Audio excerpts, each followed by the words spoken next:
yung setup ng ating Honor. Naka mataas na bubong na siya, high ceiling. Kaya pwede na magduyan sa loob.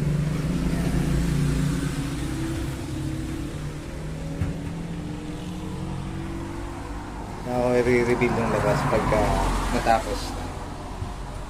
Kakabit lang namin kahapon to eh. Pwede magduyan. Luwag, marami akong nilagay na hooks dyan.